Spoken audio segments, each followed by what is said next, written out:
ionic crystals, the size of an ion plays a key role in determining where it can fit within the crystal lattice. Smallest ions tend to occupy tetrahedral or octahedral interstitial site depending on their radius relative to the surrounding ions. The choice of site affects the crystal's structural stability, coordination number, and overall physical properties. Understanding the relationship between the ionic radius and interstitial occupancy is essential for explaining the structure and behavior of many ceramic materials and ionic compounds. These are the figure. Figure 1 shows the tetrahedral interstitial site, and figure 2 shows the octahedral interstitial site. The ionic radius determines whether a cation can fit into a tetrahedral or octahedral site, greatly influencing the stability to the crystal structure.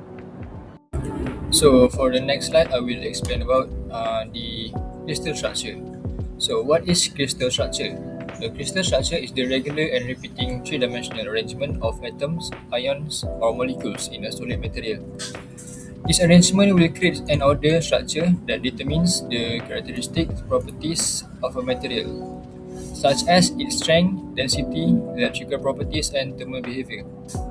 In ionic materials, the crystal structure is formed by the arrangement of positively charged ions, called cations, and negatively charged ions, called anions. These anions are held together by electrostatic attraction force between opposite charges, which provide stability to the crystal structure. Next, I will explain about the unit cell. So, unit cell is the smallest repeating building block of a crystal structure. When this unit cell is repeated in 3 dimensions, it forms the complete crystal structure. The arrangements of atoms or ions inside the unit cell determines the symmetry and overall characteristics of the material. For example, sodium chloride has a cubic crystal structure. Its ions are arranged in a regular repeating pattern, allowing the material to maintain a stable structure as an ionic compound. Other than that, the crystal structure is also important because it affects the properties and performance of materials. Different crystal arrangements can result in different mechanical strength, density, electrical conductivity, and thermal behavior. Now let's move on to interstitial sites. So, firstly, what is an interstitial site? An interstitial site is the empty space in between a densely packed atom in a crystal lattice. So, there are two main types of interstitial sites, which is a tetrahedral and an octahedral interstitial site. So, the first one we're going to talk about is the tetrahedral interstitial site. So this interstitial site have the coordination number of 4 with the geometry of a 3D pyramid. As you can see in the diagram, it's formed by 4 spheres with 3 layers in one layer, with 3 in one layer and 1 in the top, forming a pyramid. So in terms of space, they have a smaller and less symmetric than an octahedral site. Thus, they cannot fit a large molecule. So in terms of relative count, they have 2 tetrahedral sites per host atom in a face-centered cubic. Now we're going to talk about the octahedral interstitial site. Okay, so this interstitial site have the coordination number of 6, and they have the geometry of a 3D diamond formed by 6 spheres, which 3 in each 2 adjacent layer is formed. So it's like this.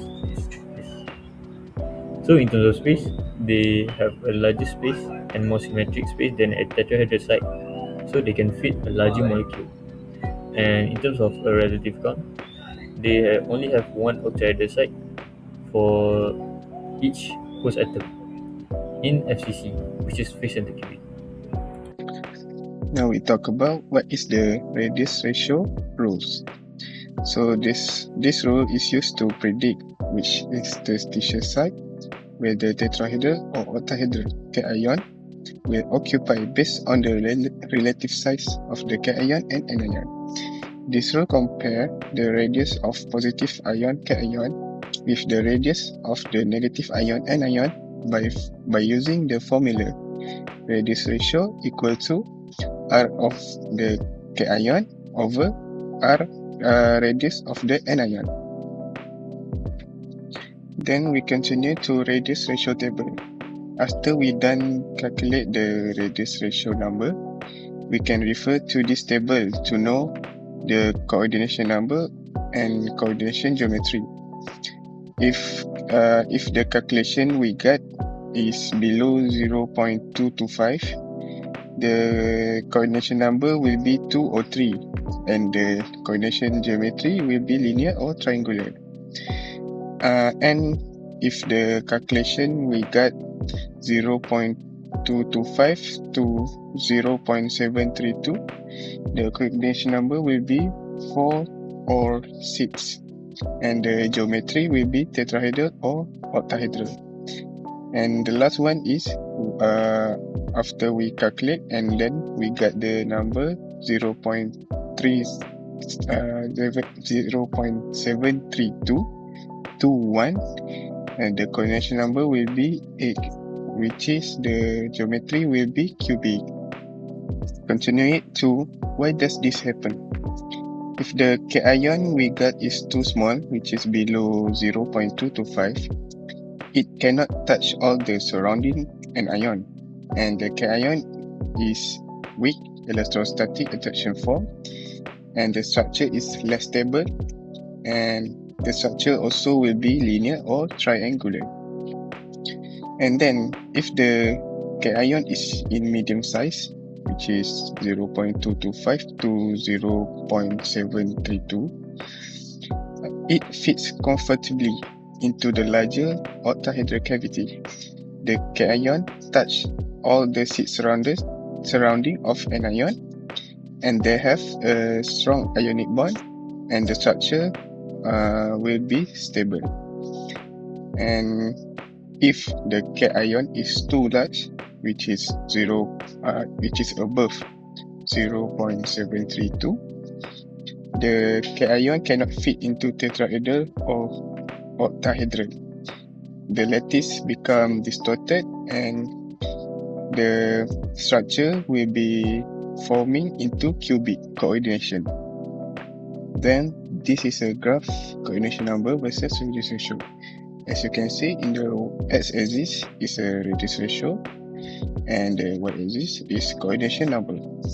As you can see in the graph, it shows all phases of structure will become depends on the coordination number, and this graph overall show that as the cation becomes larger relative to the anion, the preferred coordination number increase from 4 to 6 and finally to 8.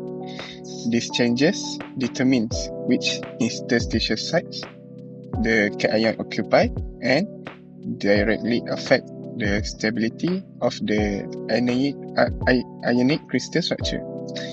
To take simple, larger cation occupy larger interstitial site, leading to higher coordination number and more stable crystal structure. The relationship between ionic radius and interstitial occupancy is based on the size of the cation. A cation occupies in the interstitial site where it fits the best. If the cation is small, it prefers the smaller tetrahedral site, which has a coordination number of 4. As the ionic radius increases, the cation requires more space and therefore occupies the larger octahedral site, which has a coordination number of 6. A proper fit between the ion and the interstitial site reduces lattice distortion and improves packing efficiency. As a result, the crystal structure becomes more stable. Therefore, ionic radius is an important factor in determining interstitial occupancy and structural stability. Now, let's look at effect on structural stability. Crystals want to be stable. To do this, they follow a simple rule of physics. Opposite charge attract, but the same charge push each other away. This creates 3 situations. The first one is the snap fit stability. When the positive cation is the right size, it acts like glue. It pushes the negative anion close to it, but keeps them far enough apart so they don't touch. This is very stable. The second one is the unstable collapse. If the cation is too small, it cannot hold the anion apart. The anion collapse inward and bump into each other. Because they have the same negative charge, they violently push each other away. This causes the whole structure to become unstable, forcing this crystal to change its shape. And lastly is distortion. If cation is a bit too large, it pushes the anion apart slightly. This creates a little bit of strain, but the structure stays stable. Next, I will talk about industrial application of material with tetrahedral and octahedral interstitial occupancy. In magnesium aluminate spinel, magnesium occupies tetrahedral site while aluminium occupies octahedral site, resulting in a stable crystal structure used in refractory ceramics, infrared sensor windows, and transparent armor. In lithium cobalt oxide, lithium occupies octahedral site and moves in and out of the structure during charging and discharging, making it an ideal cathode material for lithium-ion batteries. In zinc sulfide, zinc occupies the tetrahedral site, giving the material excellent optical properties for applications such as infrared optic, thermal imaging, and display technology. Now let's look at the limitation of the radius ratio rule. While this rule is a good starting tool, it has a big limitation and often makes wrong prediction. This is because it treats ions like hard, rigid balls. In real life, chemistry is much more complex. First, the hard sphere fallacy. The rule treats ions as rigid, impenetrable spheres. In reality, ions are soft electron cloud. Large anions easily bend and flatten around small cation. We call this polarization, and it changes the geometric shape completely. Second one is presence of covalent character. The rules assume pure ionic attraction. In reality, many industrial ceramics have a covalent character. Because covalent bonds are shared electrons in specific direction, this directional bonding overrides simple geometric packing. The third one is neglect of electronic effect. The rule completely ignores how electrons behave in transition metal. It fails to account for crystal field stabilization energy (CFSE), where specific d orbital preference dictate which site an ion occupies, regardless of its size. A clear example of this failure is lithium iodide.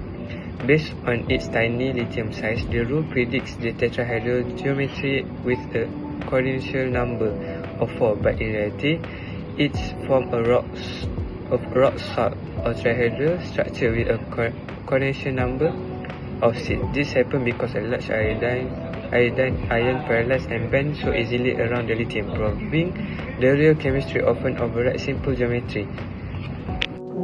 The relationship between ionic radius and interstitial occupancy is a fundamental factor in determining crystal structure and stability.